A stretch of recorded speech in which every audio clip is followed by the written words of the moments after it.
Welcome to video number 2 in my 5-part series of the dialogue editor.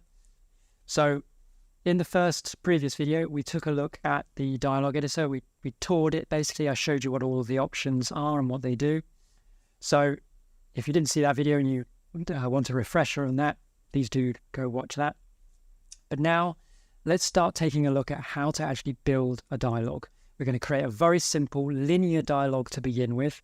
And then that will allow us to then talk about how do you attach dialogue to NPCs, how do you get them to actually talk, and then we'll sort of build out from there, okay? So what we'll do is we'll close this one. We don't need that one anymore, and we'll start a whole new dialogue, which we'll call simple. It's going to be a very simple linear dialogue for the first example. So create one called simple. And this is going to start with an NPC node. So we're going to click NPC.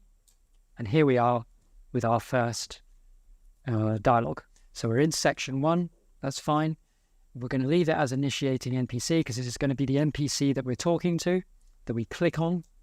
So what this, I'm going to set up a scenario where we're going to talk to this guard here. Okay. I have 2 guards. Let's give them entity IDs just so that we can know who they are. So this is going to be Tom. This is going to be Jerry. And they have those names as well in their properties. So this is Tom. Let's leave the name as default. And then this is Jerry. So back to the dialogue editor. So we're going to talk to Jerry, let's say. Okay. So what we want him to say is halt, step no further. And then what we'll do is we'll have the player respond. So we'll drag a player node underneath and we'll say, why not? Then we'll have an NPC, we'll have Jerry respond with, because this is a restricted area.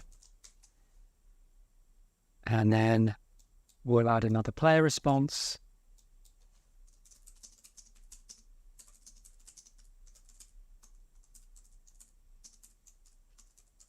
What is it you're regarding exactly? Let's collapse these now.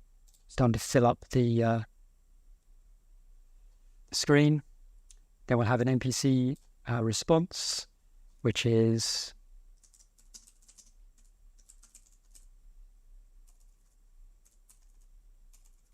and then just to demonstrate, you can obviously have 2 responses by the same NPC. We'll add another one underneath.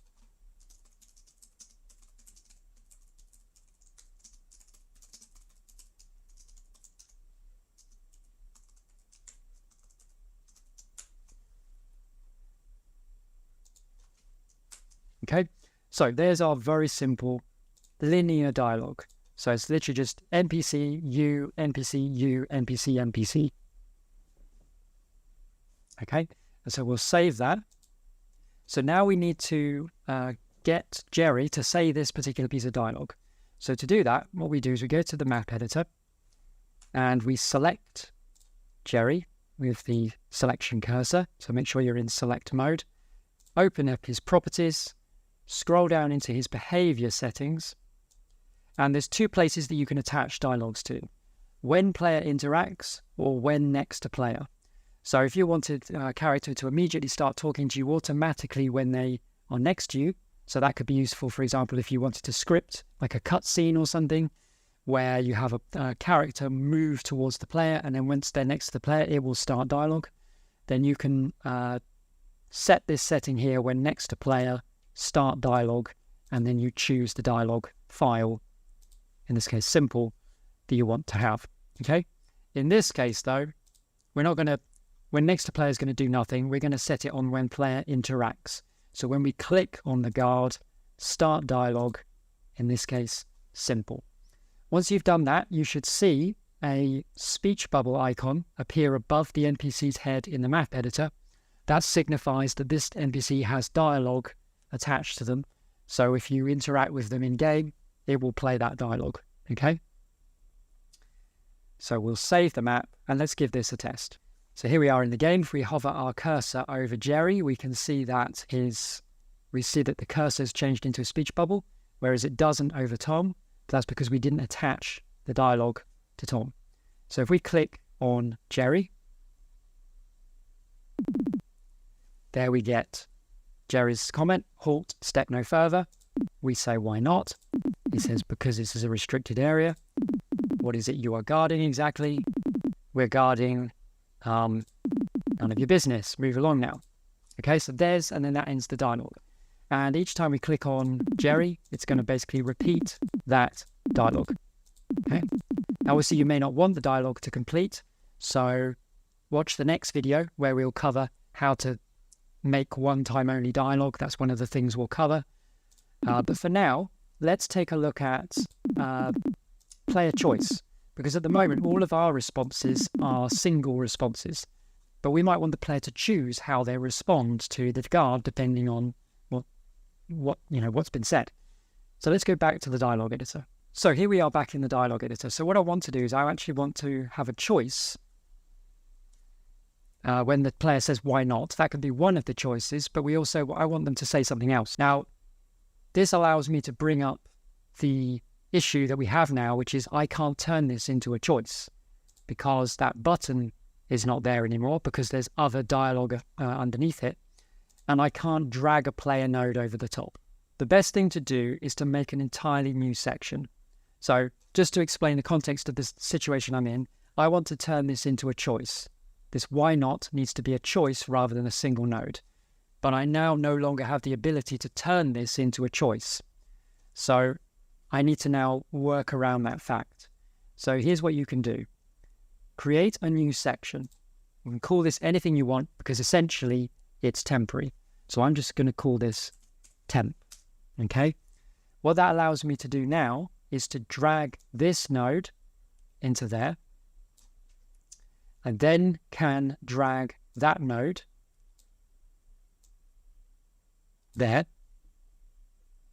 And now I should be able to drag that over the top and create my choice. Okay. And then I can leave that as it is. So why not is going to be one of the choices.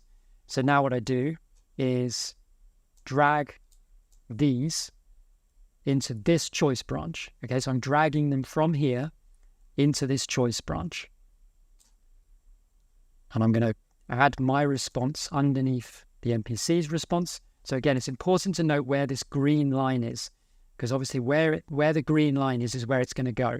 So just be very careful with where you drag things around, okay? Make sure you'll just double check that green line just for a moment before you let go. Because it's really important that these things go where they need to go. Okay, so now we've basically ported everything across now into a choice. So we can collapse that now. Just hide those out of the way. And then my other choice is going to be something like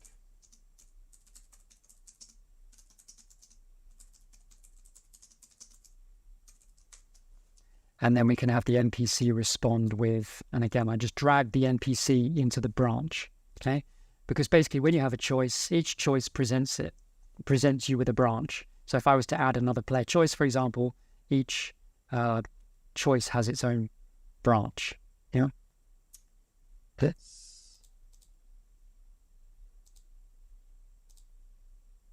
That's really messed things up, unfortunately. So let's start again.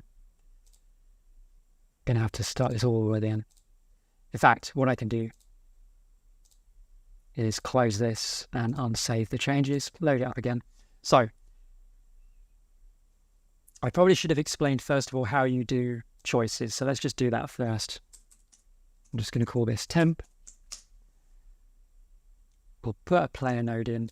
So when you create a choice, it also creates these branches, okay? So depending on what you say, so if I say, for example, yes, and here I say no, okay? If I want an NPC to say one thing when I say yes, then I can drag this into the choice branch box underneath the yes choice. And these are going to be all the things that happen when the player says yes. Otherwise, these are all going to be all the things that happen when the player says no.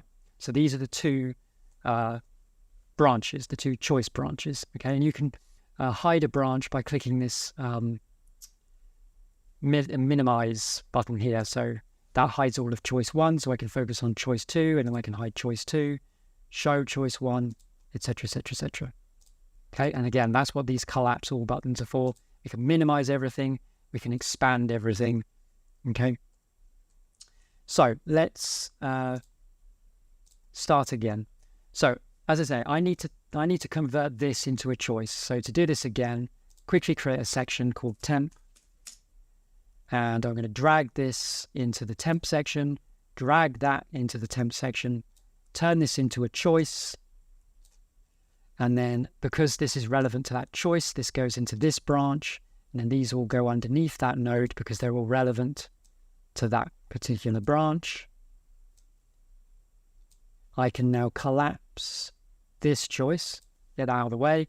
This is going to be the developer gave me permission to pass, and then we'll drag an NPC node into that.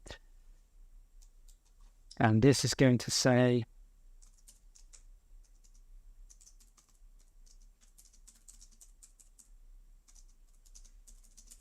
something like that. So collapse those down. So let's expand everything, but also collapse everything so you can see it all from a zoomed out perspective. And now we can delete section 1 because we've moved everything out of there, and we can rename this now. So that sort of allowed us to basically resolve the issue. We had to sort of move things around. So that is the way to get around. If you do need to move things around, you just have to create a whole new section and move your nodes into the order that you want them in. But as you can see, that can be a bit tedious as well. So there's no alternative to planning it out first and getting it right first time. And as you can see, it can be very easy to get into positions with the dialogue editor where it gets broken. So that's why I say it's a bit clunky. So have your dialogue planned out first and follow to that plan. Anyway, so here's our sort of very simple dialogue that we've now implemented a choice. So the guard says halt, step no further, and then we have a choice of two possibilities we can say. We can say why not, or we can say the developer gave me permission to pass. If we choose why not, then there's a whole string of dialogue that happens underneath that, one after the other. Otherwise, there's just one node that says, okay, well, you can pass then, sort of thing. So if we save this now and play the game, now if we talk to Jerry, now we actually have a choice. And notice how in the case where you have a player choice, you don't get your choice immediately after the NPC's first comment. You get it at the same time. So you get his comments at the top and then your choices are underneath. So if we choose why not, he says because it's a restricted area.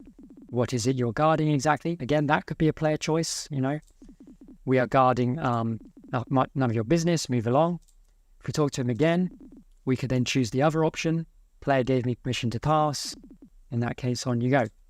So that kind of gives you an idea of how to use player choices. And as I say, I'm not going to do it because obviously it would now add complications to the current dialogue that we have, but we could turn this into a choice as well. And then if you choose what is it you're guarding exactly, then that can be the flow of conversation. Or if you said something else, then you could have the NPC say other things, okay? So this should be just a brief introduction into player choices and how to create a very simple, in this case, dialogue, which started out linearly, but then implemented at the very least a basic player choice. And we also talked about how to attach that to an NPC to get them to talk when we click on them. So that will bring us to the end of this video. A much shorter video than the first one, but that's kind of how I've set them up to be quite short for each topic.